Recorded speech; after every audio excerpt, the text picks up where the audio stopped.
The Zeitgeist movement is not a political movement. It does not recognize divisionary notions such as nations, governments, races, religions, creeds, or class. Rather, we see the world as one organism, with the human species as a singular family. Simultaneously, we acknowledge that we depend entirely on our environment, not only in regard to the necessities of life, such as food, air, and water, but also for influence and guidance in regard to life's processes. We recognize and understand that aligning ourselves with natural processes is the most progressive and productive disposition we can have. The Zeitgeist movement, in fact, is the activist arm of the Venus Project, an organization which constitutes the lifelong work of industrial designer and social engineer Jacques Fresco.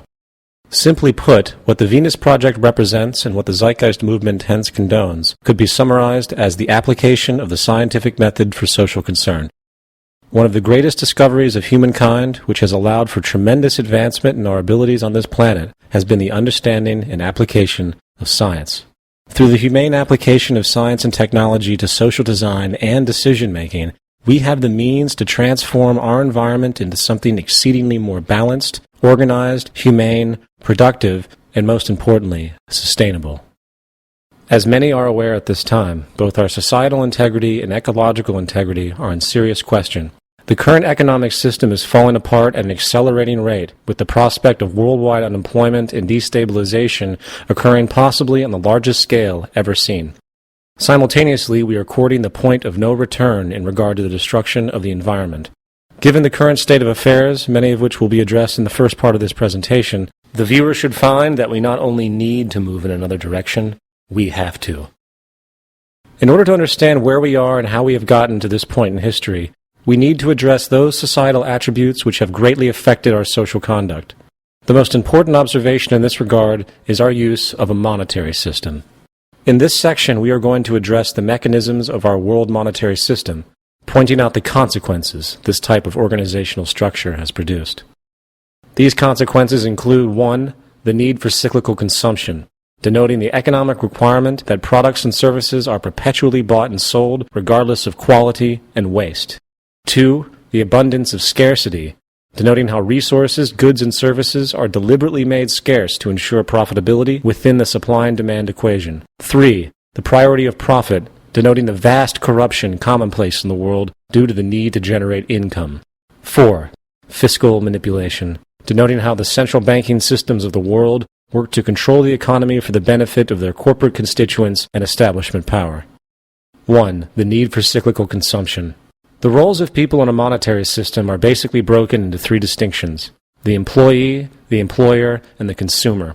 The employee performs tasks for the employer in exchange for a wage or monetary payment, while the employer sells a good or service to the consumer for a profit, another classification of monetary payment.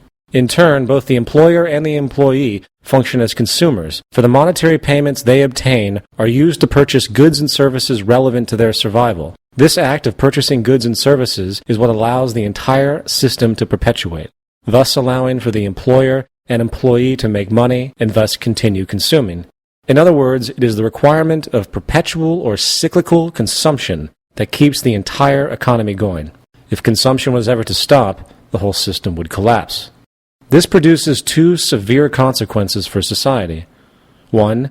Nothing physically produced can ever maintain a lifespan longer than what can be endured in order to maintain the needed cyclical consumption. In other words, everything must break down in a respective amount of time in order to continue the financial circulation needed to power the economy. This characteristic could be defined as planned obsolescence. Planned obsolescence is essentially the deliberate withholding of efficiency, so the product in question breaks down respectively fast. This happens both intentionally, with manufacturers timing their products for breakdown, often as soon as the warranty runs out, and indirectly, where profit-based shortcuts taken in production, usually in the form of cheap materials and poor design, translates into an inferior product immediately, with the failure of the product simply a matter of time.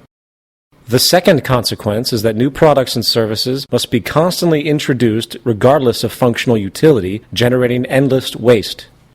The result of these 2 issues are nothing but unacceptable, for not only are resources being neglectfully used in products that are designed not to last, wasting human energy and materials, the amount of frivolous waste and pollution that results is staggering. In other words, waste is a deliberate byproduct of industry's need to keep cyclical consumption going. The obsolete or expired product is trashed, often to landfills, polluting the environment, while the constant multiplicity accelerates this pollution. To express this from a different angle, imagine the economic ramifications of production methods that strategically maximize the efficiency and sustainability of every product, using the best-known materials and techniques available at the time. Imagine products so well designed that they didn't need maintenance for, say, 100 years. Imagine a house that was built from fireproof materials, where all appliances, electrical operations, plumbing, and the like were made from the most impermeable, highest integrity resources available on Earth. In such a saner world, where we actually created things to last, minimizing pollution and waste, a monetary system would be impossible. For cyclical consumption would slow tremendously, forever weakening so-called economic growth. Mechanism 2. The abundance of scarcity. In monetary economics, supply and demand is partly how goods and services obtain value. The more there is of something, the less it is worth in respect to itself.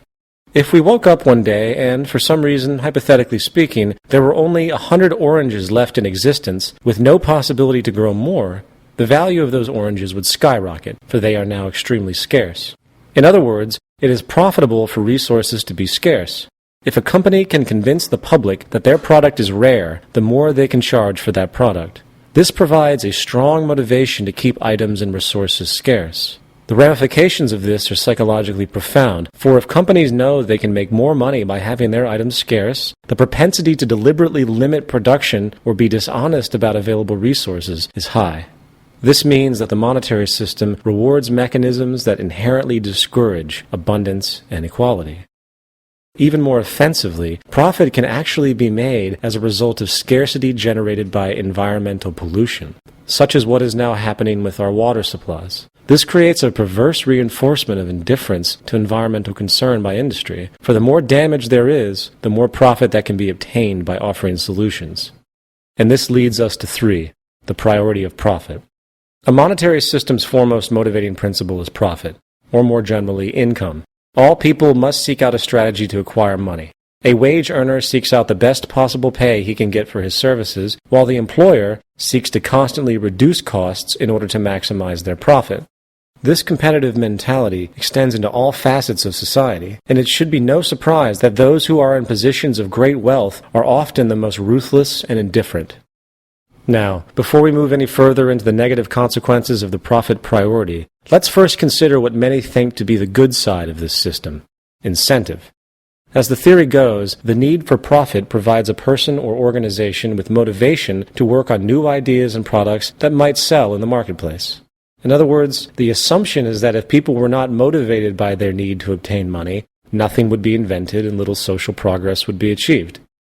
First of all, the most powerful contributions to society did not come from people seeking profit. Louis Pasteur, Charles Darwin, the Wright brothers, Albert Einstein, and Isaac Newton did not make their massive contributions to society because of material self-interest. While it is true that useful inventions and methods do come from the motivation for personal gain, the intent behind those creations typically have nothing to do with human or social concerns, and everything to do with detached self-interest and blind personal gain.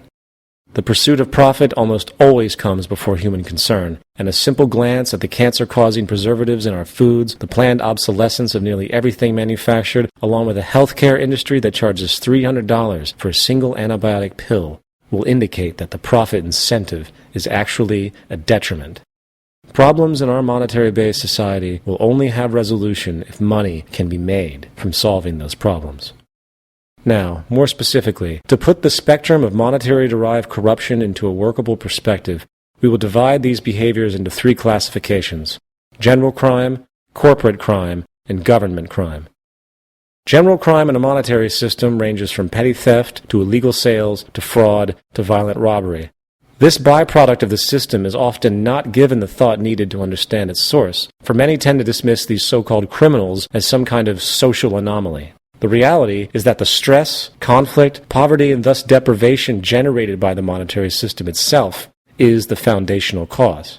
In the 1990s, a research project called the Merva Fowles Study was conducted, which found powerful connections between unemployment and crime. They based their research on 30 major metropolitan areas with a total population of over 80 million. Their findings found that a 1% rise in unemployment resulted in a 6.7% increase in homicides, a 3.4% increase in violent crimes, a 2.4% increase in property crime. During the period from 1990 to 1992, this translated into 1,459 additional homicides, 62,607 additional violent crimes, and 223,500 additional property crimes.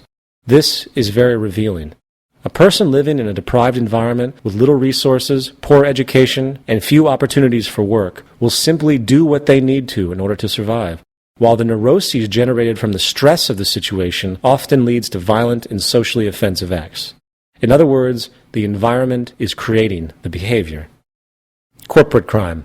Corporate crime, which is almost exclusively profit-related, takes many forms. Planned obsolescence, monopolistic collusion, market manipulation, outsourcing, price fixing, labor exploitation, and government collusion are just a few to note.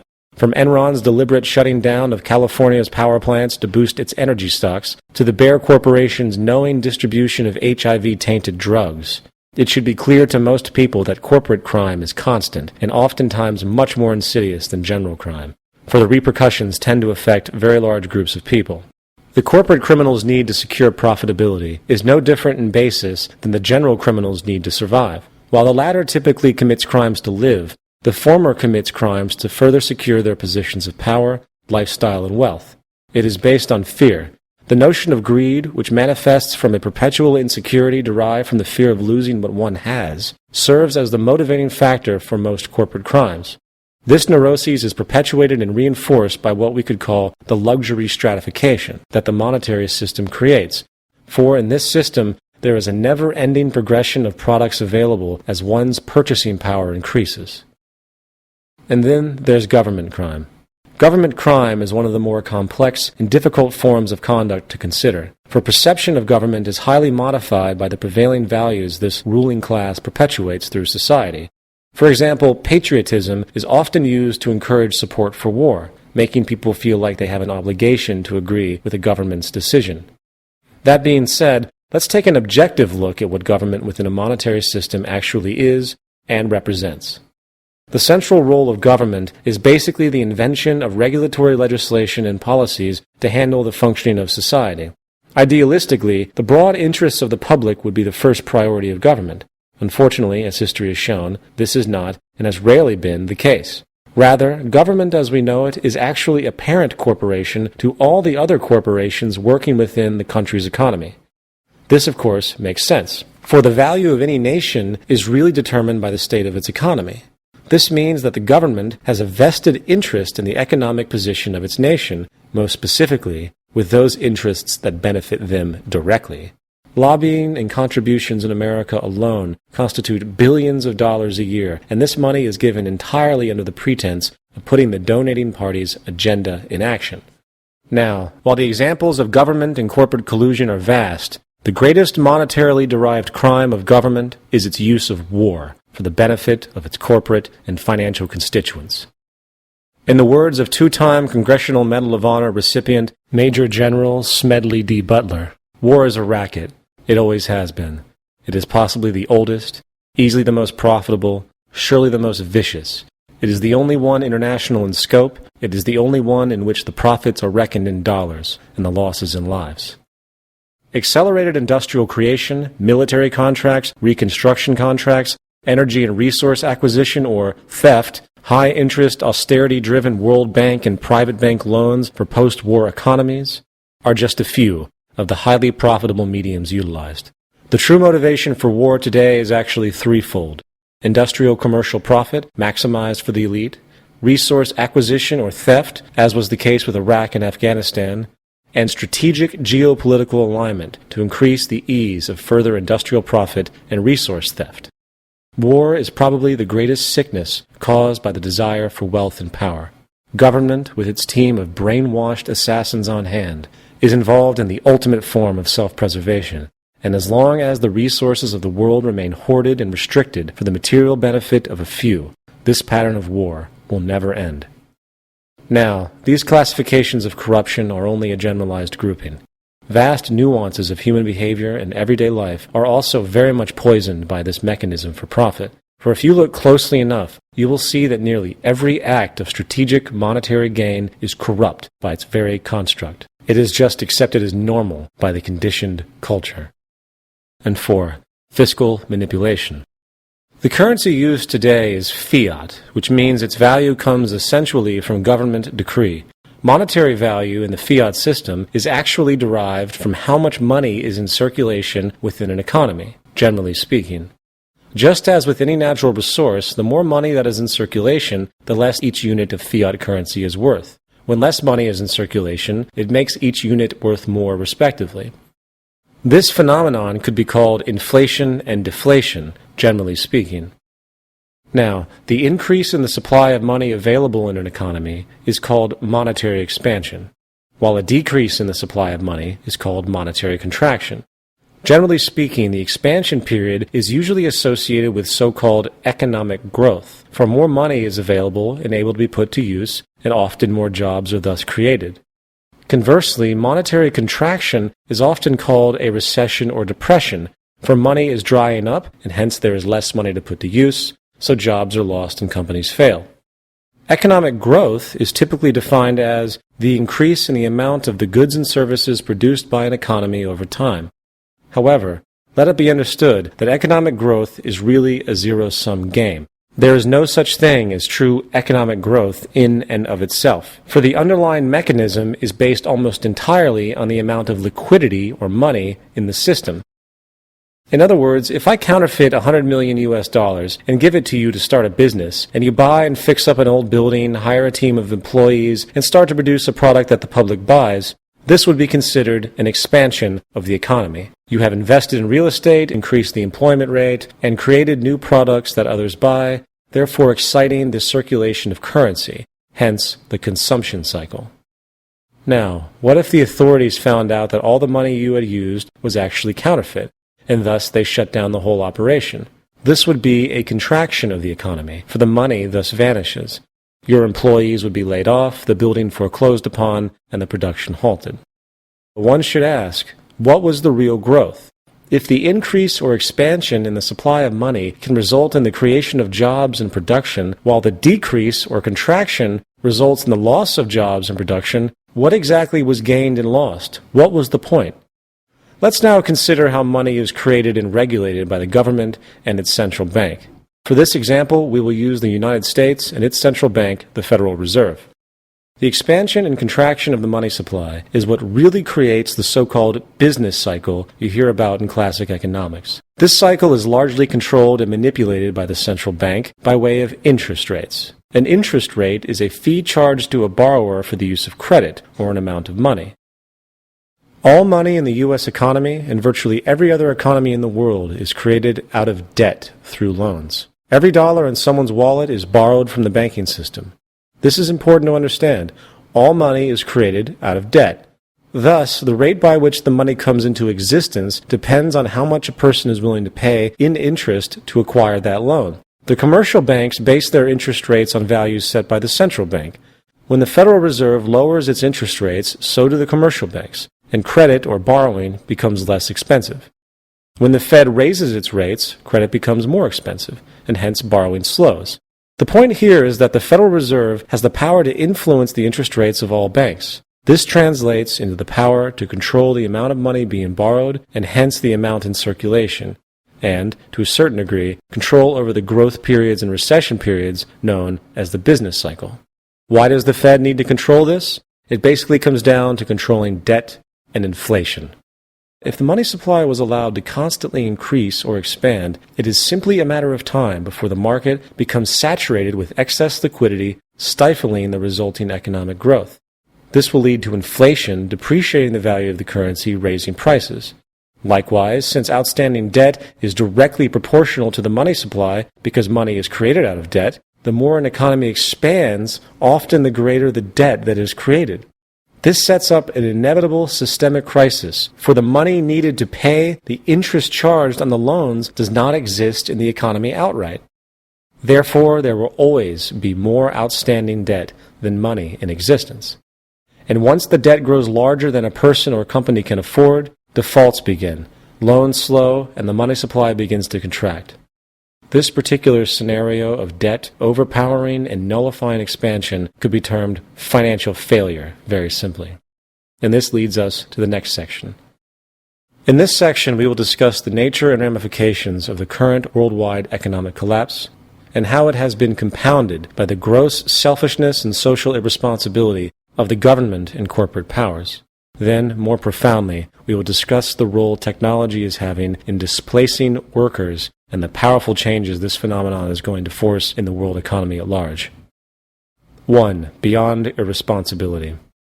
The collective external debt of all the governments in the world is now about $52 trillion, according to the CIA's World Factbook.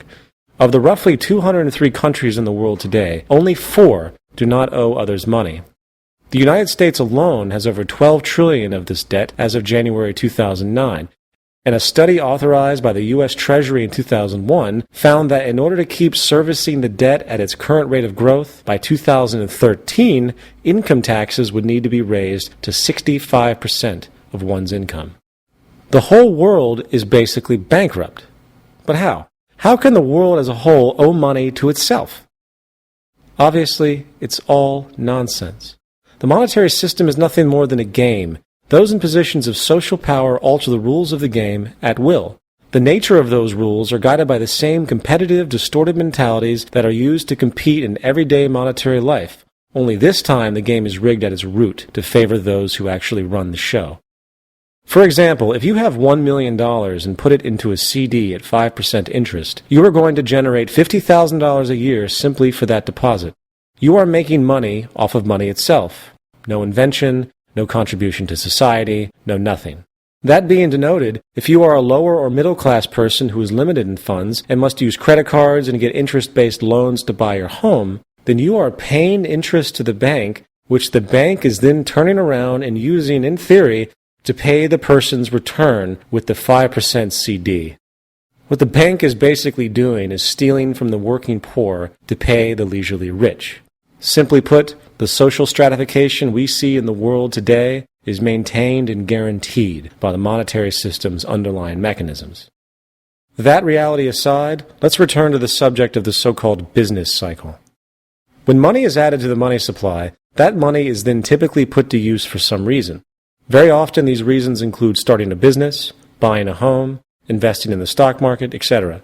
This increase in the money supply often translates into so-called economic growth and hence the boom period of the business cycle. Unfortunately, money cannot be added to the economy indefinitely, for the debt and inflation caused by the expansion will eventually overcome the growth benefits.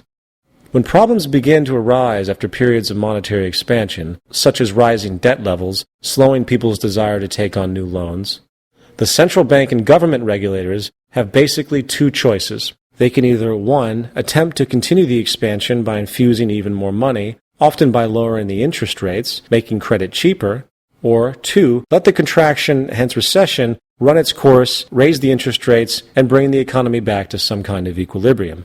As far as history is concerned, the pattern has been for them to do both, basically with the idea being to ease the recession by increasing liquidity. The reasoning is simple. It is politically unpopular for the ruling class to have unemployed poor citizens. This can lead to contempt for leadership and instability.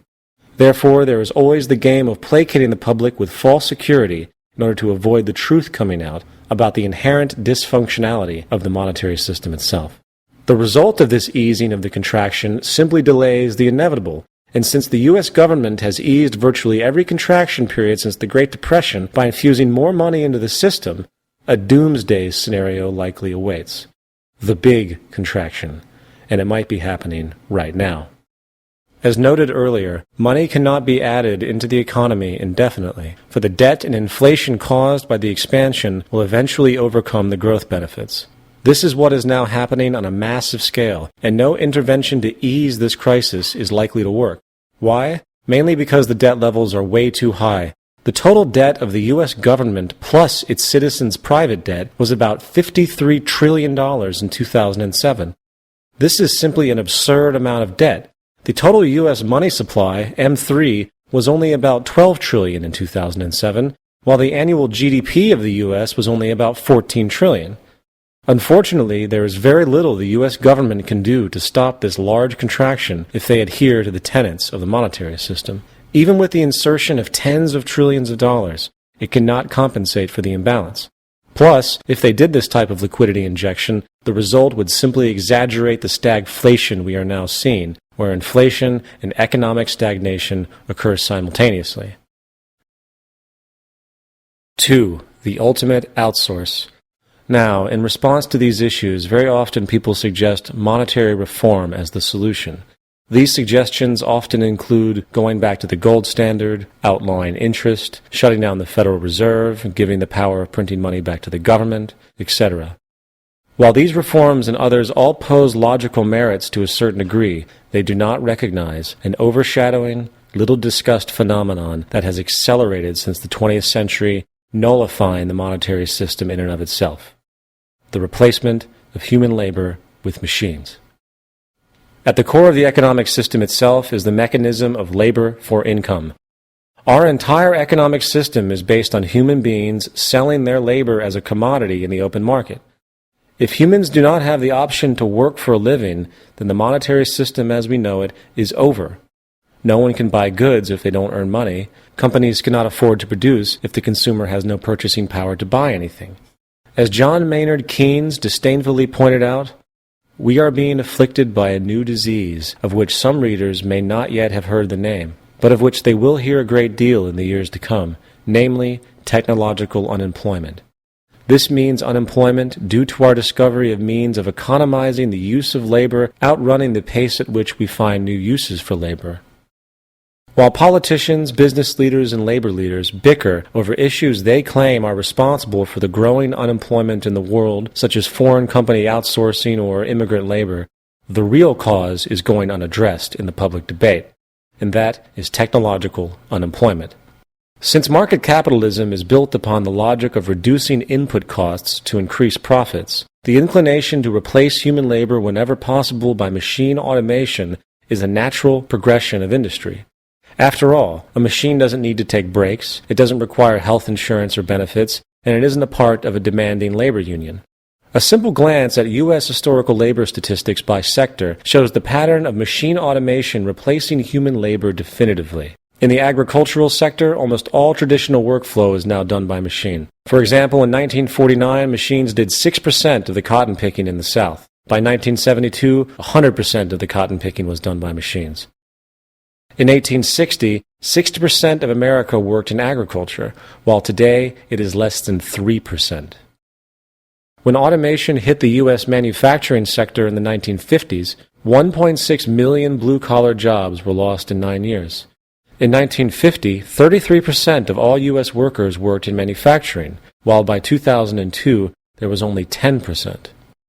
The U.S. steel industry from 1982 to 2002 increased production from 77 million tons to 120 million tons, while the steel workers employed went from 289,000 to only 74,000. In 2003, a study was done of the world's largest 20 economies, ranging from the period of 1995 to 2002, finding that 31 million manufacturing jobs were lost, while production actually rose by 30%. This pattern of increasing productivity and profit, coupled with decreasing employment, is a new and powerful phenomenon, with no changes in sight. So, this might beg the question, where have all those jobs gone? The service sector. From 1950 to 2002, the percentage of Americans employed in the service industries went from 59% to 82%. For the last 50 years, the service sector has been absorbing the job losses from agriculture and manufacturing. Unfortunately, this pattern is slowing fast as computerized automation takes hold there as well. From 1983 to 1993, banks cut 37% of their human tellers, and by the year 2000, 90% of all bank customers used teller machines, or ATMs. Business phone operators have almost all been replaced by computerized voice answering systems. Post office tellers are being replaced by self-service machines, while cashiers are being replaced by computerized kiosks. There isn't one area of the service industry that isn't being affected by computerized automation. Economist Stephen Roach has warned the service sector has lost its role as America's unbridled engine of job creation. Given this reality, where is the emerging new sector to employ all of the newly displaced workers? There isn't one. And while economists struggle to create models to deal with the issue of nearly unstoppable unemployment, most refuse to consider what is really needed in order to prevent a total breakdown of society. The solution lies not in attempting to fix the issues that have emerged, but rather it is time we transcend the system in its entirety. For the system of monetary exchange, along with capitalism itself, is now completely obsolete in the wake of technological creativity. If people do not have jobs, they cannot support the economy by purchasing anything. This reality is the final proof that our current system is now completely out of date, and if we want to deter riots in the streets and poverty on a scale never before seen, we are going to have to revise our traditionalized notions about how society functions at the fundamental level. We require a new social system that is updated to present-day knowledge and modern methods. Part 2. What is relevant?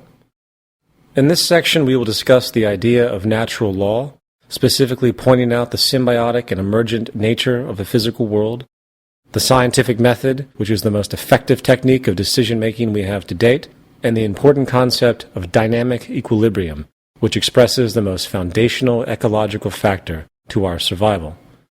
We will also show how, through the intelligent use of technology and proactive resource management, we have more than enough to go around on this planet, enabling an accessible abundance for all the world's people. Natural law. There's a tremendous amount of noise in our system. In other words, the fundamentals of life have been lost in a sea of social, occupational, and financial obligations, many of which are largely artificial. For example, the need for money and income puts the human into a position where choice is often very limited. Usually, the jobs found do not reflect the genuine interests of that particular person, nor the true interests of society as a whole. If we were to examine the occupations that exist today, we would tend to find that a great majority of them serve no larger function than the perpetuation of cyclical consumption to keep the economy going. This arbitrariness constitutes a tremendous waste of life and resources. Consequently, the entire educational system in the modern day is nothing more than a cookie-cutter processing plant that prepares humans for predefined occupational roles.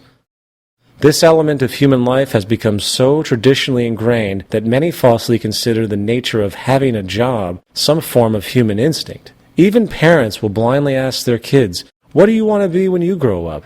as though there was only one thing to prefer. Putting the traditional norms and modes of conduct in society aside for a moment, let's stop and consider what is actually relevant. Let's pose the question, what are the near empirical aspects of nature, and what do these understandings teach us about how we should govern our conduct on this planet? Natural Law 1. Every human needs adequate nutrition, clean air, and clean water, and therefore must respect the symbiotic environmental processes relevant to those needs.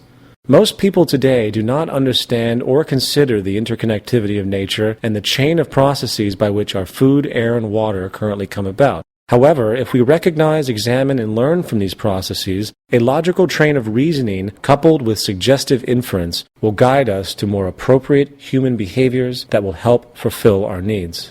For example, water and air are naturally abundant planetary resources that only require that we, the human population, maintain them and preserve their sources. Sadly, our impulsive, narrow-sighted profit system has seen to it that usable water is now approaching crisis scarcity, for industry continues to pollute the system at every turn.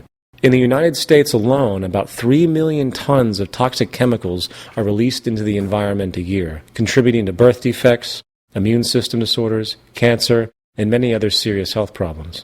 The symbiotic relationship of natural processes has a built-in frame of reference, which is accessible by understanding how the world actually works via scientific investigation. Very simply, our behavior should be guided by the priority of seeking the highest optimization of circumstances that preserve and maximize the abundance and quality of our necessities of life. Sadly, this is not happening. The fact is, our sustainability is under severe threat by the current methods we are using. The monetary system continues to operate with the interest of short-term gain at the expense of long-term destruction. As natural law denotes, we need high-quality air, food, and water to live. Therefore, we must overcome any practices which disturb or create the propensity to disturb the symbiotic environmental processes which keep our basic needs in order. If we don't, the consequences of our violation of this law could put us past the point of no return environmentally, and thus the survival of the human race will be in question. Natural law 2. The only constant is change, and human understandings are always in transition. There is no evidence to support the idea that anything we think is true today will maintain its integrity tomorrow. While certain observed natural phenomenon may seem near empirical, based on current scientific evidence, the specifics of each notion will always be altered, for our tools and methods of analysis are always changing and hopefully improving. In the words of C.J. Kaiser, absolute certainty is a privilege of uneducated minds and fanatics.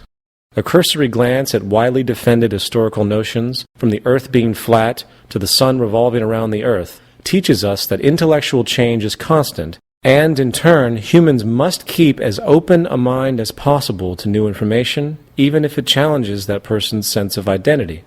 Everything we think and know are only probabilities, and with modern methods of analysis which have proven to have proactive benefits to society over long periods of time, we can now weigh our understandings and beliefs on an evolving, sliding scale, ranging from least probable to most probable. This is based not on human opinion or subjectivity, but on concrete feedback responses from the natural world. And this point brings us to the scientific method. Nature itself has its own set of rules, and it doesn't have the capacity to recognize or care about what you or anyone else wants to believe is true. Given this reality, it is in our best interest to learn and align with nature as best we can. The best known method for the discovery and application of the laws of nature is termed the scientific method. The scientific method basically has 3 steps: recognizing a new idea or problem that needs to be solved, the use of logical reasoning to create a hypothesis, considering all information available, and the testing of that hypothesis in the physical world through observation. The scientific method of inquiry is what has allowed the human species to gain comprehension of themselves and the physical world. For better or for worse, it is what's behind virtually every advancement that has improved the lives of the human species. However, most in our romanticized world still tend to view science as a cold, heartless medium, while citing distorted human value abominations such as the atomic bomb in refutation of the scientific perspective. In reality, science and technology are only tools, and like anything else, they can be used for productive or destructive purposes. That is our choice. Dynamic equilibrium. A dynamic equilibrium occurs when 2 or more opposing processes proceed at the same rate. There is an equilibrium that exists in the physical world which dictates, on some level, what the possibilities are for those organisms that utilize the available resources for survival. With respect to our planet, we would call this the carrying capacity of the Earth. The human management of dynamic equilibrium on this planet, which is the most important initial variable regarding the management of society itself, can only come from first understanding what the carrying capacity of the Earth actually is. The needs of the human population must be in balance with the resources of the planet. That being said, let's now examine what we know or can infer about the planetary resources available. The fundamental building blocks of society consist of the following: energy, industrial and technological raw materials, food, air, and water. Energy is the cornerstone of society today. It is one of the most critical factors to all social functionality. The age of oil and fossil fuels, along with all the resulting pollution, is coming to a close. There is no reason to burn fossil fuels at all anymore, other than the profit-oriented vested interest that keeps new clean energy prospects at bay. Remember, the last thing the energy industry wants is abundance, for that translates into a loss of profit in the monetary system. One of the most important sources of energy to recognize today is geothermal power. According to a 2006 MIT report, about 2,000 zettajoules of power is currently tappable worldwide. The total energy consumption of all the countries on the planet is only half of a zettajoule a year. This means about 4,000 years of planetary power could be harnessed immediately in this medium alone. As far as wind energy, a 2005 Stanford University study published in the Journal of Geophysical Research found that if only 20% of the wind potential on the planet was harnessed, it would cover all the world's energy needs. As far as solar energy, the sun's radiation striking the Earth's surface each year is more than 10,000 times the world's annual energy usage. From simple photovoltaic panels that can capture energy into storage batteries for private use, to full-scale solar power plants, new technology is constantly emerging, which is vastly improving this potential. Lesser known is tidal power, which is derived from tidal shifts in the ocean. Installing turbines which capture this movement generates energy. In the United Kingdom, 42 sites are currently noted as available, forecasting that 34% of all of the UK's energy could come from tidal power alone. However, more effectively, wave power, which extracts energy from the surface motions of the ocean, is estimated to have a global potential of up to 80,000 terawatt-hours a year. This means that 50% of the entire planet's energy usage could be produced from this single medium. In view of all of these options, energy is nothing but abundant on this planet. The only reason people today think it might be scarce is because of the monetary system's strategic propensity to create the scarcity. The next question is, what about industrial raw materials? Can the Earth's supply of raw physical materials such as wood, iron ore, aluminum, and such support the needs of the world's population? Global mineral reserves are currently measured by commercial output production. Sadly, this does not give a clear picture of what is actually available. While some elements and minerals are vast in abundance, such as silicon, aluminum, and iron, others are seemingly growing scarce, such as copper, lead, zinc, gold, and silver. As far as we know, there has never been a complete geological survey of the Earth's minerals and elements, only regional ones. This must be done in the future for us to have an understanding of the dynamic equilibrium inherent. Regardless, there are basically three components to understanding the carrying capacity of the Earth. Knowing exactly what the Earth has as far as component elements and materials, where technology is in regard to creating synthetic substitutions for certain elements and materials, and how society organizes and manages its use of these resources.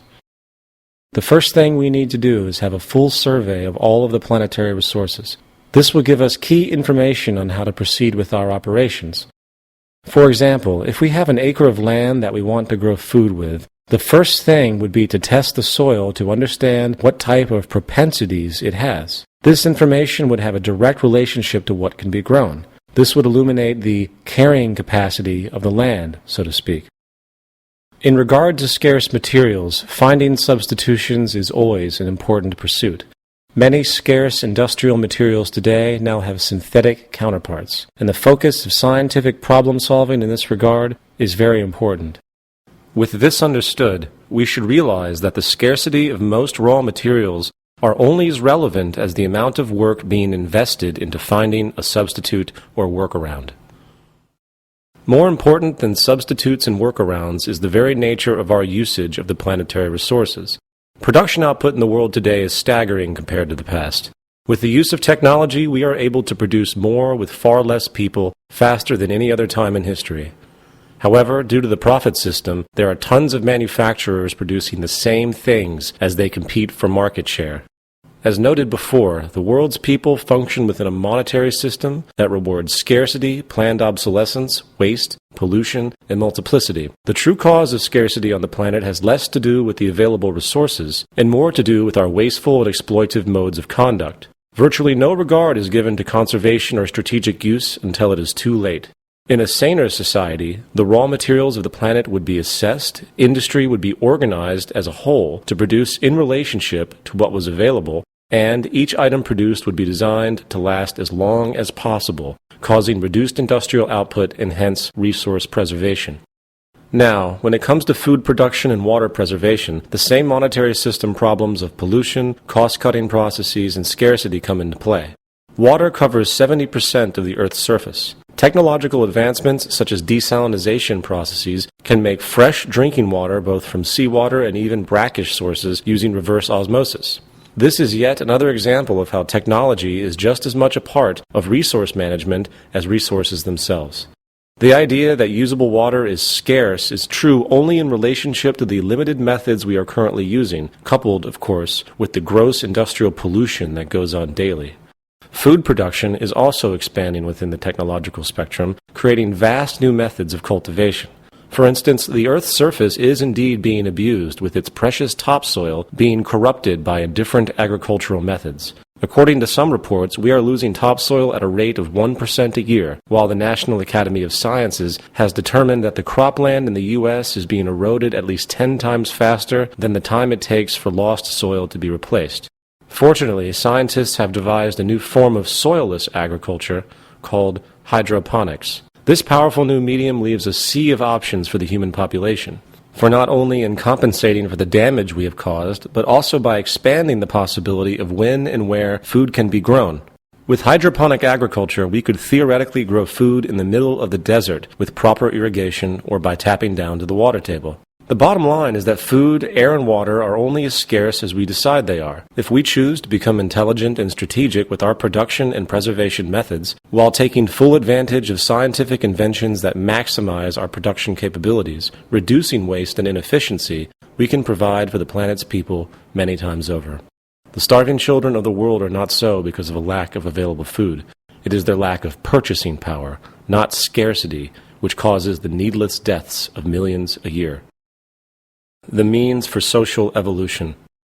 In this section, we are going to consider more specifically what it is we actually want and need in this world. What do we value in life?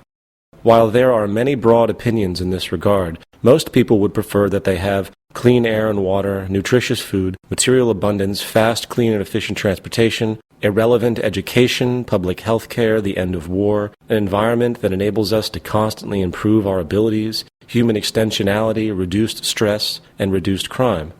We would consider these necessities and aspirations our goals. With our basic goals denoted, we must then think about the methods to be used in order to accomplish those goals. Unequivocally, the scientific method is the most powerful tool we know. Observation, logic, and testing have long since trumped superstition, intuition, and metaphysics. In the words of Carl Pearson, there is no shortcut to truth, no way to gain knowledge of the universe except through the gateway of the scientific method. The intelligent use of the methods of science is what has brought us nearly everything that helps us in our daily lives. The application of science to social organization as a whole is the next step in our evolution. Furthermore, to fully utilize the scientific method, we will need physical tools that can make our material needs possible. These material tools come in the form of technology. From a simple hammer to a high-tech, fully automated production plant, technological invention continues to ease production methods while also consistently making what was once deemed impossible, possible. The history of technology has shown tremendous accelerating development. Coupled with the scientific method of thought, the technological tools currently at our disposal have the ability to dramatically change humanity in ways most would find too fantastic to be true. For instance, if you showed a cell phone to a man from the 12th century, he would probably be shocked beyond comprehension at the magical instrument. Science and technology has continued to defy prior assumptions of possibility and will continue to do so. It can safely be assumed that whatever the future holds, from a technological standpoint, it will likely seem impossible and ridiculous from the standpoint of today's understandings and methods. Now, coming back to our larger point, the three attributes of personal and social evolution are thus our goals, the method of thought, and the tools to get it done. We define our goals based on what we value. We utilize the scientific method to solve problems and create hypotheses, and we harness technology to make the goal a reality. Part 3. A resource-based economy. In this section, we are going to address the Venus Project and its advocation of a new social system called a resource-based economy. We will describe its basis in regard to industry and labor, specifically discussing the role of technology and automation, while isolating the 5 most important steps to achieving the most efficient and effective production methods possible. Then we will address the role of so-called government in this new system, explaining the arcane nature of the institution as it exists today, and how, through the use of advanced decision-making methods, we will be able to remove the dangerous subjectivity and self-interest currently at work, and rather, we will arrive at decisions based on the scientific method with the use of computer technology. A resource-based economy utilizes existing resources rather than commerce. All goods and services are available without the use of currency, credit, barter, or any other form of debt or servitude. The aim of this new social design is to free humanity from the repetitive, mundane, and arbitrary occupational roles which hold no true relevance to social development, while encouraging a new incentive system that is focused on self-fulfillment, education, social awareness, and creativity, as opposed to the shallow and self-centered goals of wealth, property, and power which are dominant today. The Venus Project recognizes that the Earth is abundant with resources, and that our outdated methods of rationing resources through monetary control are no longer relevant. In fact, they are very counterproductive to our survival.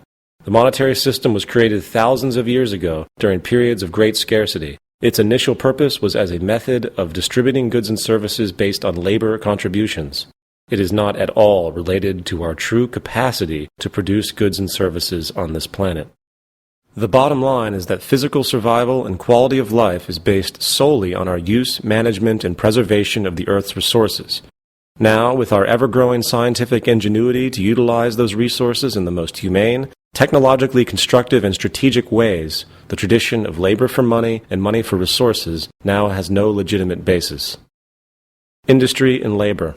As expressed previously, statistics have shown that human beings are increasingly being replaced by automated machines in the workforce, causing unemployment and hence a reduction in the purchasing power of the citizenry, slowing so-called economic growth. Consequently, we are now seeing a deliberate stifling and withholding of technological development for the sake of keeping people employed. It's like having an electric drill available during a job, but instead you use a manual drill because you want to get paid for more hours. It is nothing but absurd and irresponsible to slow and ignore technological development in order to preserve an outdated social system. We need a social design that focuses on maximizing our technological abilities for the sake of freeing humanity from drudgery and increasing productivity to its highest potential. Anything less is really unacceptable. Now, for the sake of argument, let's completely forget about our current monetary-based social system and take a fresh look at modern industrial production methods as would be implemented in a resource-based economy. The question to consider is, how do we design a production system that maximizes high-quality output, reduces waste, considers the dynamic equilibrium of the Earth, and reduces repetitive and mechanical human labor? Based on the scientific method, here's how the logical reasoning for industrial production methods would unfold. Step 1. Survey the planetary resources. Step 2. Decide on what needs to be produced, oriented by a priority ranging from bare necessities, such as food, water, shelter, to utility-based production items, such as raw materials, automation machines, and technological development, to production items used for non-utility-based purposes, such as entertainment media, radios, musical instruments, etc. Step 3. Optimization of production methods while maximizing the product's lifespan. Step 4. Distribution methods for human access. Step 5. Optimized recycling of the products that become outdated or inoperable. Step 1. Survey the planetary resources. As denoted before, it is critical that we know what we have on this planet, for that translates into what the possibilities are. With this information, industrial production is always adjusted to compensate for any emerging scarcity, along with the most mathematically appropriate raw material distribution based on availability and most relevant application. Any scarce resource is thus immediately addressed by seeking alternatives and substitutions. This awareness can be obtained by real-time electronic feedback coming from all resource sectors of the planet, fed into a central computer database that monitors any growing scarcity or problem. This idea of resource monitoring is not at all far-fetched, even if it might sound complex. This point will be addressed more so a little later in this presentation. Step 2. Decide on what production is required. What do we need? This is a very powerful question, for, besides the obvious food, water, and shelter, most people today have no idea what they really want or need, for they have never been informed as to the true state of technology. What we think we need is directly a result of the state of technological development. Someone who has dust in his or her home might think, I need a vacuum cleaner. Are they sure? Perhaps what they actually need is a household pressure system that does not enable dust to enter or is equipped with electrostatic air filters that eliminate what dust there is. If we think very critically about what we think we need in a material sense, we can begin to see that needs are always in transition. Science and technology are barometers of utilitarian human need, and therefore all products made should be as advanced as that period of time makes possible. Our current monetary system, which generates wasteful, outdated products constantly just to keep the companies and economy going, does not have the ability or the desire to produce the most advanced tools for our use. This is because the majority of the products produced today would not exist if society focused on what would best serve the needs of society itself. Step 3. Optimization of production methods, maximizing product lifespan. If I was going to build myself a desk, I would try to make sure that desk would last as long as possible. That makes sense, right? If the desk breaks, that means I would have to build another one at the cost of more labor. It would seem logical that everything produced in society would have the longest possible lifespan that is technically possible. Sadly, the exact opposite occurs in our current system. For, as previously discussed, the monetary system thrives on multiplicity and planned obsolescence. Without it, the whole economy would collapse. In a saner world, we would make things that last. The optimization of production methods is about using the most powerful materials and methods while outputting the most long-lasting and effective products. Furthermore, human labor is not only currently being replaced by machines because it is more cost-effective in the profit system, machine labor is actually much better than human labor, and output statistics have shown this continually. This, of course, should be of no surprise. For a machine does not get tired, and it is always more accurate and consistent than a human mechanically.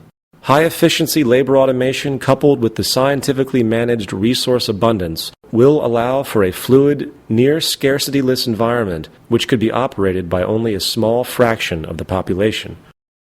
Step 4. Distribution methods for human access. Distribution methods would also depend on the state of technology. For instance, production could theoretically become so streamlined that a product is only created when the request is actually made. Regardless, warehouse-like distribution centers, along with automated delivery, would be the most simplistic way for now.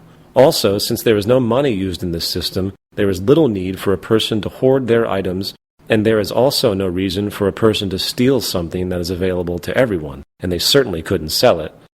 Also, in light of the fact that all goods in a resource-based economy are designed to last as long as possible, the consumer culture values that exist today would also be outgrown. Not to mention all the other value distortions imposed by advertising today, which makes people feel greedy, inferior, or inept.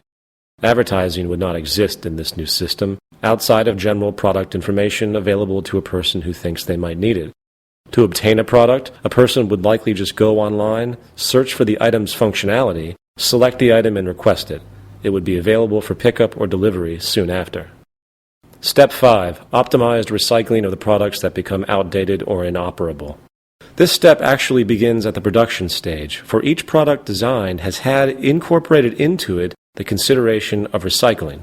Nothing ever used in production would be unsustainable or unrecyclable in some way. This is strategically considered to make sure that all older products are reused to the maximum amount enabled by known methods, reducing waste.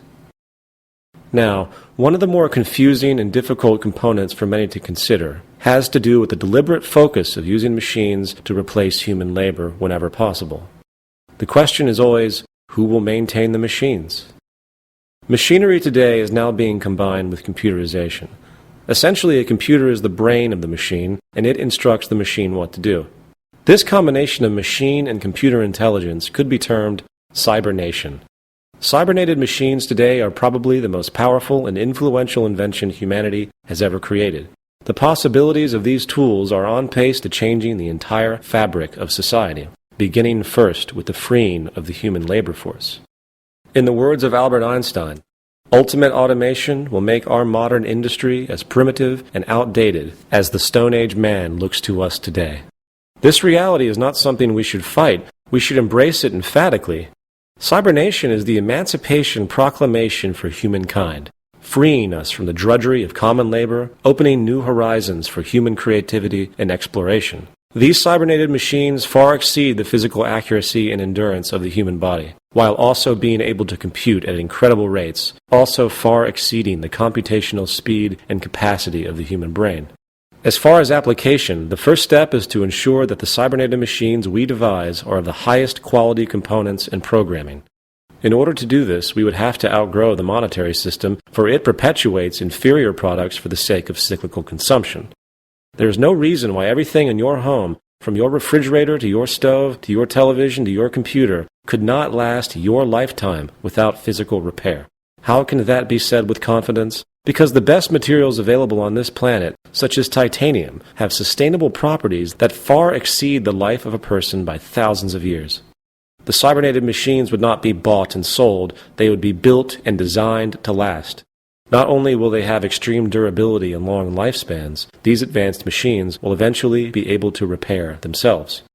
In cars today, there are often warning lights on the dashboard that will alert you to a problem with a particular part of the car. This idea can be expanded in all machinery to the degree where not only is the machine's onboard computer aware of a problem, supplemental machines can thereby be directed to replace the broken part in real time.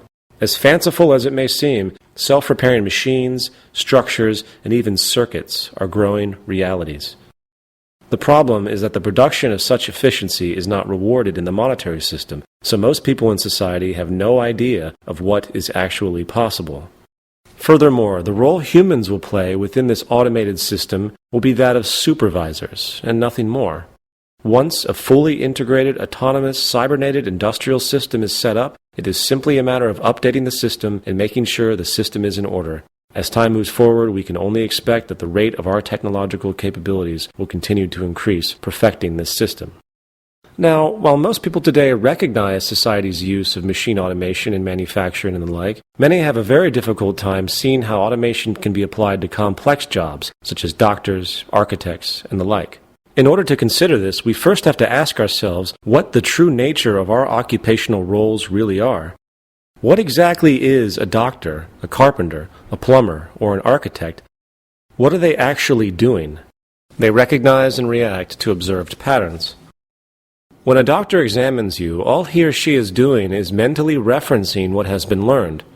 If you go to a dermatologist because you think you might have cancer on your arm, the doctor is going to examine the skin and mentally reference the patterns he or she has been taught. Then they might take a sample of the skin to be tested by machine analysis. It is a technical process. There is no reason why, say, an optical scanner connected to a computer database could not be invented which could scan your arm and immediately understand what problem exists. Even surgery, as sensitive as it may seem, is a purely technical process. It is simply a matter of time before extremely advanced machines replace surgeons. The same goes for every other utilitarian occupation in existence. And this brings us to a very critical realization, one that will have a profound effect on our progress on this planet. The conscious delegation of decision-making to computers is the next phase of social evolution. The utilitarian roles that humans assume in society today are fundamentally technical by nature. While this seems obvious in regard to physical labor, our mental labor can now be delegated to computers as well. If this sounds foreign to you, please note that if you have ever used a calculator, you have delegated your decision-making to a machine. We must remember that logical reasoning, which is our cognitive ability to think out solutions to problems from a cause and effect standpoint, is entirely a technical process based on the amount of information we have at any one time. For example, if we have a problem with our car, we would go to a mechanic and he would use his pattern recognition abilities and associative memory to consider the possibilities that might have caused the problem, along with the possibilities for solving the problem based on reasoning. It is an objective, technical process. However, a mechanic's human brain is only capable of a certain amount of memory and intellectual processing power. A modern programmed computer, on the other hand, can store tremendously more data than a human and can consistently and rapidly process information without getting lazy or tired. For instance, let's assume we have programmed a computer with the data set consisting of the car in question. The computer has been programmed to know every component, every weld, and every electronic pathway, etc., of that vehicle. It has also been programmed with the application of physics, so it can relate to the actual cause and effect functionality and operation of the car, not just its parts. When the car is taken in for repair, the mechanic will simply go over to his computer and input a description of the problem. He might input left headlight not working. The computer would then immediately present a list of all relevant issues related to the headlight and then present a series of framed questions to the mechanic which logically attempt to locate the cause of the problem. The computer might say, check the connection of cable 15B, and then show a diagram of where the component is located in the car. If the mechanic finds that isn't the problem, he inputs that new information back into the computer, and the computer goes to the next logical possibility. The computer is really making the decisions. The mechanic is just orienting its focus, just like a calculator. The bottom line is that there is really no area of human operation that cannot be extremely perfected by delegating decision-making processes to computer intelligence. The fact is, the only thing that now separates us from machines on a cognitive, utilitarian level is our ability to create complex associations in our mind. No computer today has yet to respond effectively to being asked a complex question in the English language or any language. It requires that the language be transformed into one that it is programmed to understand, such as mathematics. However, new technological fields, such as artificial intelligence, are beginning to grow with incredible possibilities for this kind of awareness. In time, complex thought processes once thought could only be accomplished by the human mind will eventually be achieved by computers. With this understood, we will now describe how this new possibility of delegating labor and decision-making to a multifaceted, highly efficient computerized system is what will constitute the replacement of the institution we know of as traditional government. In the words of Dr. Ralph Linton, the tremendous and still accelerating development of science and technology has not been accompanied by an equal development in social, economic, and political patterns. It is safe to predict that such social inventions as modern-type capitalism, fascism, and communism will be regarded as primitive experiments directed toward the adjustment of modern society to modern methods. First of all, government as we know it is a byproduct of environmental scarcity. They are really monetary system creations. Sadly, due to the very nature of their power, history is one constant chain of governmental corruption, from the genocidal slaughter of peoples in opposing nations to the deliberate oppression of a country's own people in order to maintain the established order. Now, government decisions today are based on self-interest, just like the corporations. There will never be such a thing as an ethical government as long as money can be used to influence the decisions of political participants. When we understand that everything in regard to social organization is a technical process, we then see that there is little reason for traditional opinions in the solving of any problem. If a person reads one page of a book and closes it, he or she can easily have an opinion on that book as a whole. If another reads the whole book, they might also have an opinion. Whose opinion would you value more, the person who read the full book or the person who only read one page? In other words, the more information taken into account in the process of decision-making, the more accurate that decision will be. As discussed earlier, computers can now access trillions of bits of information a second across vast informational databases, and compute output results near the speed of light. The transfer of decision-making to computers is the next phase of social evolution. It greatly reduces human error and removes dangerous biases, subjectivity, and erroneous opinion. Because of the limitations of the sensory and cortical equipment in our body and mind, no one can know everything there is to know in the world. Our senses are limited in range. Our eyes can only see a fraction of the electromagnetic field. Therefore, it is a logical progression that we delegate decision-making to machines, for they do not have these restrictions. Computers, used as tools, can and will be able to solve problems which humans simply cannot, due to our physical and mental limitations. It is no different than a person who uses a pair of glasses to see or a calculator to do math. Glasses are a technological tool, an extension of the human being that helps a person see better than they would normally. Cybernated machines are nothing different. They are nothing more than extensional tools that expand our abilities. The human species has the powerful ability to improve itself through technological invention, and we must realize this and maximize its potential. In a resource-based economy, people do not make decisions. They arrive at them through the use of advanced technological tools that incorporate the scientific method. There is no Republican or liberal way to design an airplane. So why do we use these outdated worldviews to operate society today? When we recognize society as a technological invention, with its component variables really no different than the component variables of an airplane, we then see that our orientation towards so-called government should be purely scientific. Politics is outdated, for its processes are largely subjective, highly influenced by money, and virtually without scientific reference. Government and the concept of the state will eventually be outgrown entirely and replaced by an objective system of global resource management and technological organization. Government thus becomes a cyberneted system, which is intimately combined with industry and is only responsible for the production and distribution of goods, along with resource and environmental management. Generally speaking, the components of this new system would be as follows. 1. A central computerized database containing catalogs of every known material and every known technical understanding. As noted previously, computers have the ability to catalog information and logically compute it on a scale much larger than any human can. As stated before, the most efficient decisions we can make are decisions that take into account all known relevant variables. Only computers will be able to handle the integration of all known earthly knowledge and come up with decisions that will be logically based on the full known range of data. Just as with our previous example of our car mechanic who had his tailored database program for solving mechanical problems, this central computerized database contains all known knowledge ranging from the properties, combinations, and applications of every element on the periodic table to the complete known history of technological invention. Once the associative system emerges, which will allow computers to contextually cross-relate all the known disciplines, we will have at our grasp a tool of immeasurable possibilities. For the new method of problem-solving and invention will be an interaction with this database program. In fact, it will likely come in the form of a simple website on the Internet. You would pose a problem or question to the database, and it will give the best feedback that is possible based on the current state of knowledge at that period in time.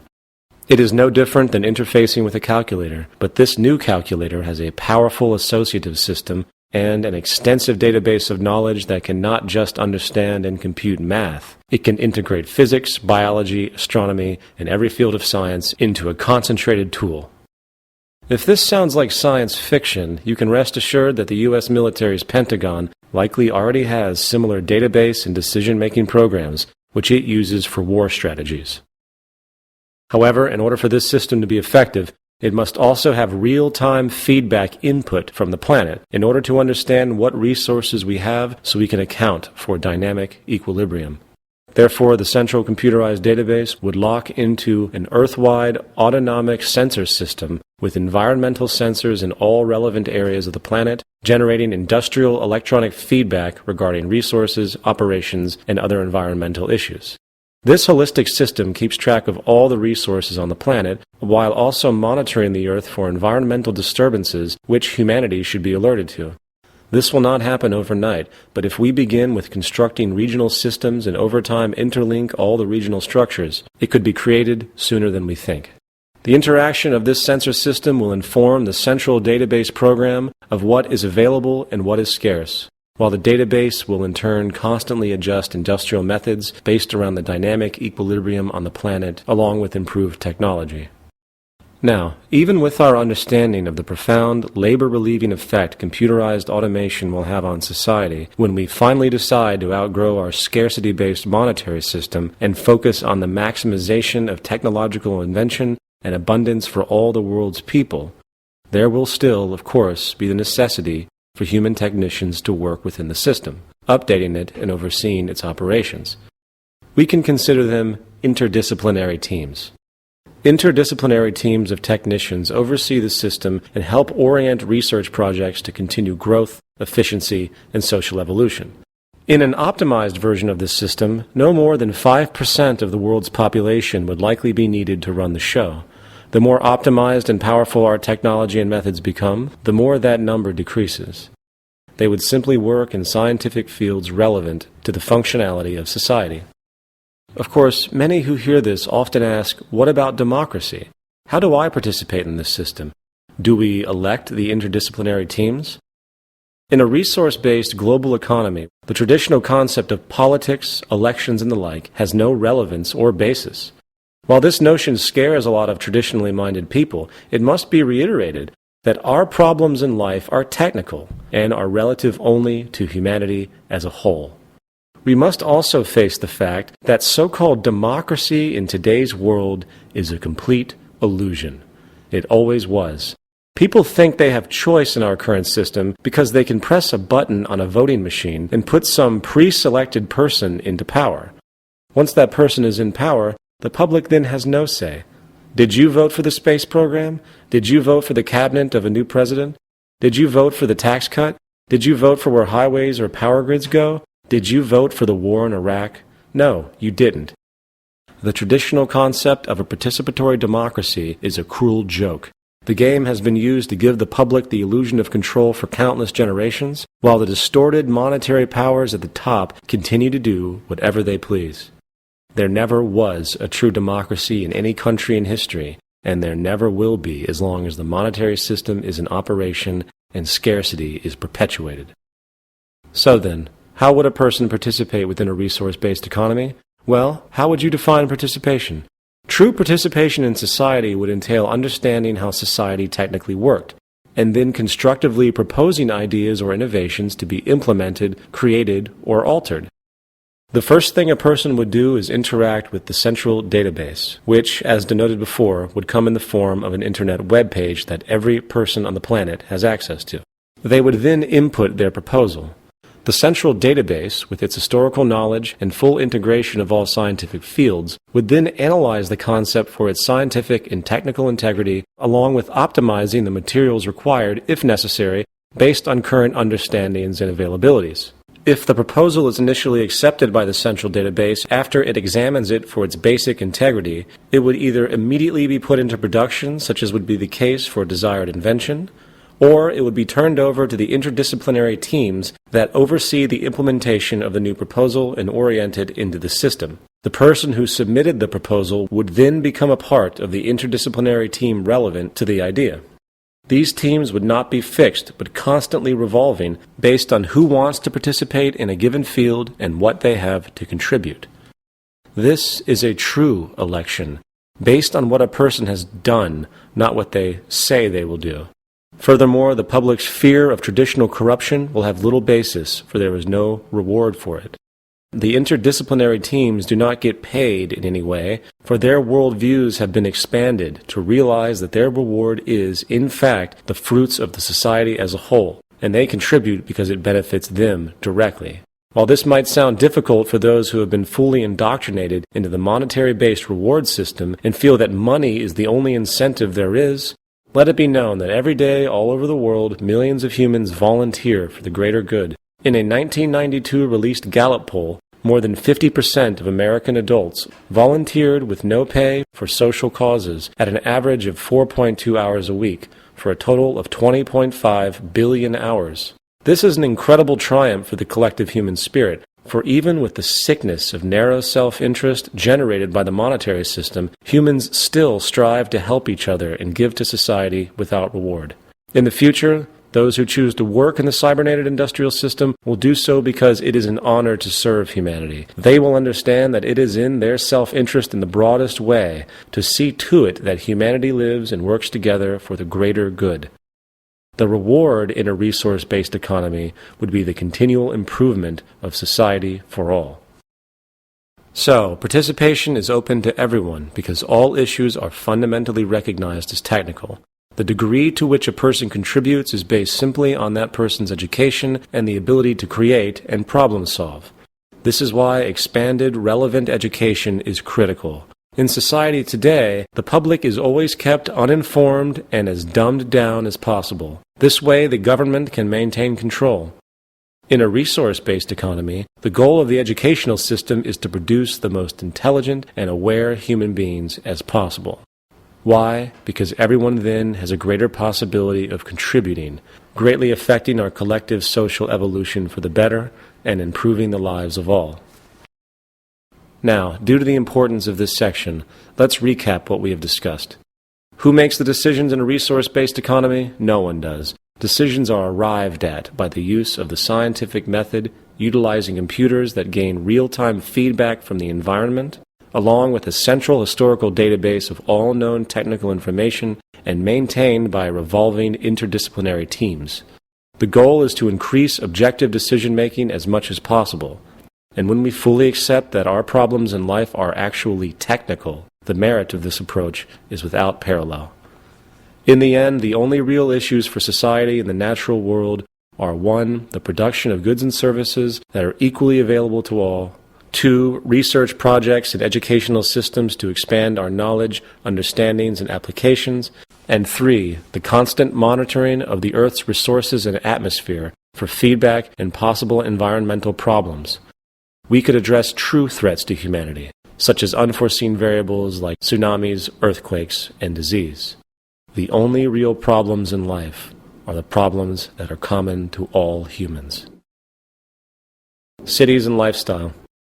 In this section, we are going to extend the tenets of the resource-based economy into one of our most fundamental social inventions, the city, specifically the Venus Project's circular city. We will also discuss how people's lifestyle would change in a resource-based economy, likely with values and goals that are profoundly different from what we see today.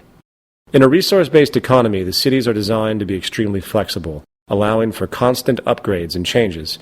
They are emergent, fully integrated systems designed to evolve like a living organism. Jacques Fresco's innovative, multi-dimensional, and circular city designs would use the most sophisticated resources and construction techniques available. However, it requires a fresh start. Trying to fix our current cities are not worth the time, material, or effort. It is much less problematic and effective to build newer cities from the ground up than to restore the old ones. The circular city permits the most efficient use of resources, travel techniques, and general functionality with a minimum expenditure of energy. The geometrically elegant circular arrangement is designed to allow for the highest standard of living in the most productive and efficient ways possible. For instance, the outermost perimeter of the city is for nature-oriented recreation, including lush gardens and parks for hiking and any other outdoor activity.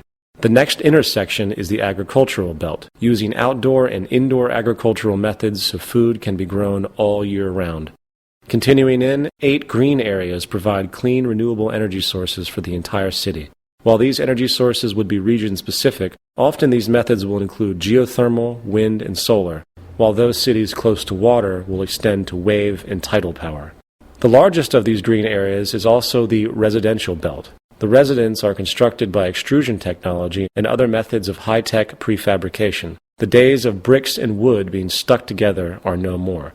Structures of the future will be near-solid units extruded as a whole.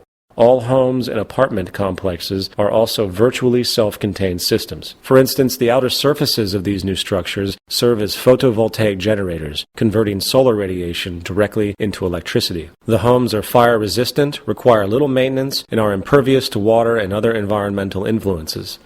Moving in past the residential district are education, science, and research centers, along with production and distribution centers. Automated inventory systems would integrate the distribution centers and manufacturing facilities in a highly coordinated and efficient way. In the center of the city, there is a large dome that contains the central cybernated system, which is the brain and nervous system of the entire city. The core dome electronically controls and monitors the production and distribution of products, while also controlling environmental factors within the system. For example, in regard to the agricultural belt, electronic probes monitor and maintain the soil conditions, including the water table, nutrient allocation, and other attributes. This method of environmental feedback is applied to the entire city complex. This way, a balanced load economy can be maintained, with overruns and waste eliminated. Waste recycling and other needs are located beneath the surface of the city, always utilizing the most advanced and clean technology. Other city designs would include various land city configurations, total enclosure cities, along with cities in the sea. Regardless, the cities on Earth, in whatever form they take, are all tightly interconnected within a worldwide system. Just as each city has a central organizational dome which functions as the brain, along with its nervous system, consisting of computerized environmental monitoring via satellite and electronic probes, the larger world complex absorbs each city and monitors the broad spectrum of the environment, making sure that there isn't a problem or material resource needed in any of the individual cities, while also regulating larger order processes for all cities and the environment as a whole. Lifestyle. It's important to point out that in our current system, the traditional family is broken, with both parents having to work in order to survive. Monetary economics undermines family cohesion and childcare. Stress is always high due to medical bills, insurance, education costs, employment insecurity, and living costs. In a resource-based economy, the integrity of the family will be returned. Beyond that, the cultural values of society as a whole would undergo profound change. With the monetary system outgrown and the world working together to produce abundance for all the citizens of the planet, activities we appreciate will expand greatly, for the amount of human freedom will be unlike anything we know today. Consequently, one of the more in-depth changes in lifestyle and values will be the way people think about property. In most of the world today, property is a powerful concept, with people often associating their social status to what they own. As stated before, the monetary system requires cyclical consumption to function. This naturally leads to people being manipulated into thinking they want or need a particular good or service. With the powerful tactics of modern advertising, most in the world support an artificial, materialistic value system that entails wanting more and more goods and services, often regardless of the necessity or utility. In a resource-based economy, the monetary system will no longer pollute the human mind via its manipulative arm, advertising.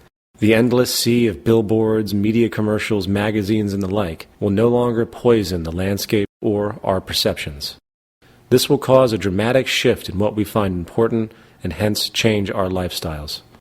More to the point, in a resource-based economy, there is no reason for property. Property is an outgrowth of scarcity. People who had to work very hard to create or obtain a product or resource in turn protected it because it had immense value relative to the labor entailed along with the scarcity associated. Property is not an American or capitalist idea. It is a primitive mental perspective generated from generations of scarcity. People only claim ownership because it is a legal form of protection. In a system of abundance without the need for money, the idea of ownership becomes irrelevant. In this new system, no one owns anything. Instead, everyone has unrestricted access to everything. Ownership is a massive burden. No longer will a person need to live in one place. One could travel the world constantly. Anything needed is obtained without restriction. There is no reason for abuse, for there is nothing to gain. You can't steal things that no one owns, and you certainly couldn't sell them. Household items would be obtained through central distribution in the cities, while recreational items are available on call or near the location of interest. For example, if you go to a golf course, you would select on-site your clubs from the most effectively designed models available. You use them, and then you return them. If you decide to keep the clubs, go ahead. That's your burden. For why would a person want to transport, maintain, and store golf clubs when they can always have access to them and return them on site? Our homes today are full of stuff that we hold on to because of the supposed value they maintain. This waste will no longer be needed. In this economic model, the city, or in fact the entire world, is really your home. If you require an automobile for whatever reason, the car is made available for you. When you get to your destination, the satellite-based driving system will automatically make the car available for others to use, as opposed to sitting in some parking lot, wasting space and time. In society today, the need for property results in extreme product overlap and redundant waste. It is much more intelligent to create a universal shared system, for it dramatically reduces waste, redundancy, and increases space and efficiency. Human behavior. In this section, we are going to discuss the issue of human behavior and its relationship to the environment, while also addressing the legal system and its extremely despotic, backwards basis for influencing human conduct. Some people who consider the tenets of a resource-based economy tend to think that the system would be difficult due to something called human nature. The argument is that humans are inherently competitive, greedy, and blindly self-serving, implying that no matter how technically good things are in society, there will always be corrupt people who want to abuse others and seek dominance. Human nature is defined as the shared psychological attributes of humankind that are assumed to be shared by all human beings. Therefore, the implication of the term is that certain psychological, hence mental behaviors are in some way hardwired into a person. We are thus supposedly born with some preset psychological inclinations. It is easy to see how this kind of assumption has manifested. For if you look at the historical record for the human species thus far, we see an endless series of wars, genocides, conquests, and power abuses. Given that this is the pattern we recognize, it is easy to assume that it must be some set human nature to behave in ways that are historically reoccurring. Furthermore, so-called criminal behavior has been a focus of psychologists for some time. Is it the responsibility of an individual's genetic makeup that makes them a so-called criminal? Or is it the environment in which they are raised that determines this? This is the age-old question of nature versus nurture. First, what exactly is criminal behavior? How do we qualify behavioral distinctions that have been invented by man and change with time? The entire concept of criminality is temporal and relative to a culture's values and concepts of morality. Only 600 years ago, certain indigenous cultures around Mexico engaged in mass human sacrifice, often killing thousands at a time. Was this criminal activity? To us, perhaps, but to them it was accepted social custom. What about the generations and generations of accepted slavery? Is a criminal someone who steals food in order to feed his or her starving family? The bottom line is that there is no concrete scientific evidence that really supports the notion that any of our behaviors are strictly the result of our genetics.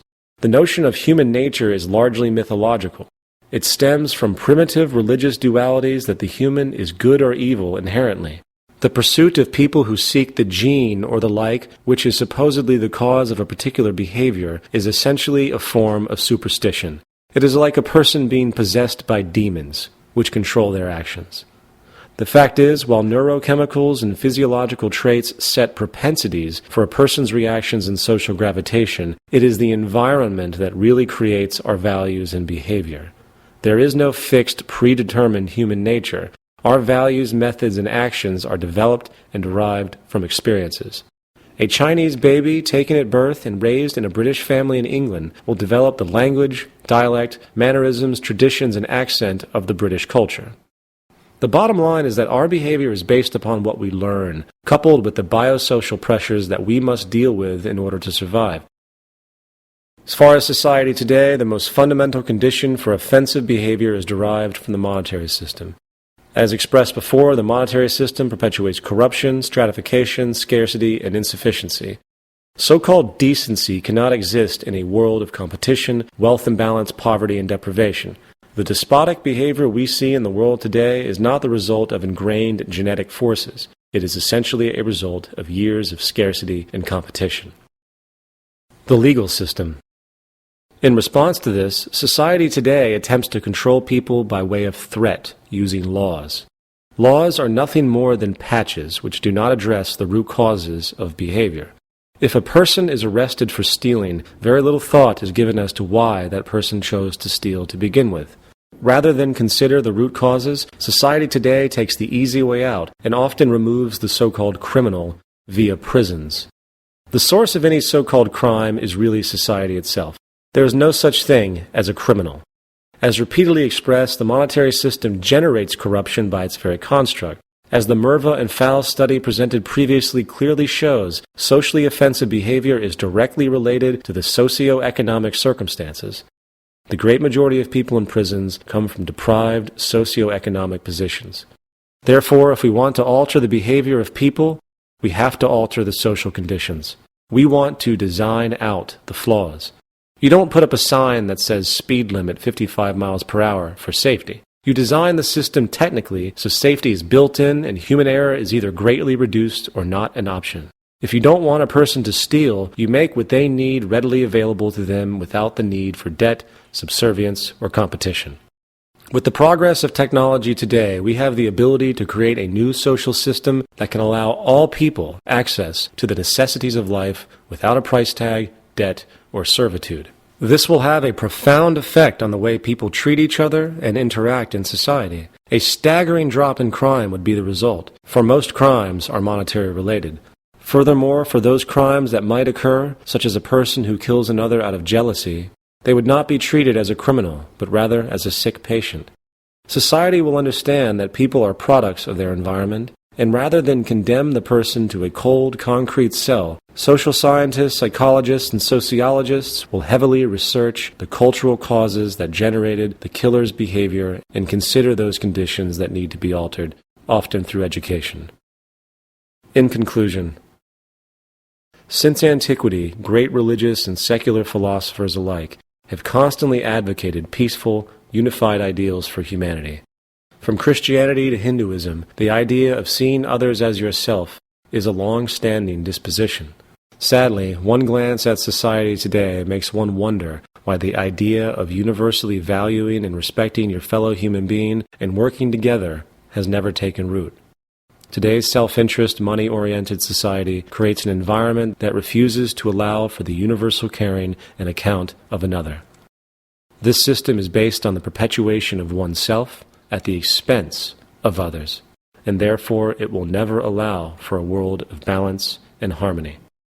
The fact is, it is time to stop praying, stop wishing, and stop blindly talking about our supposed humanistic and religious ideals and actually work to make them happen. A resource-based economy puts into practice everything the great religious and philosophic teachers have always talked about in regard to humans embracing each other as their own and working together in mutual respect as a single human family. The use of science and the scientific method, while often deemed cold and heartless, actually presents one of the most profound spiritual unfoldings we have ever seen.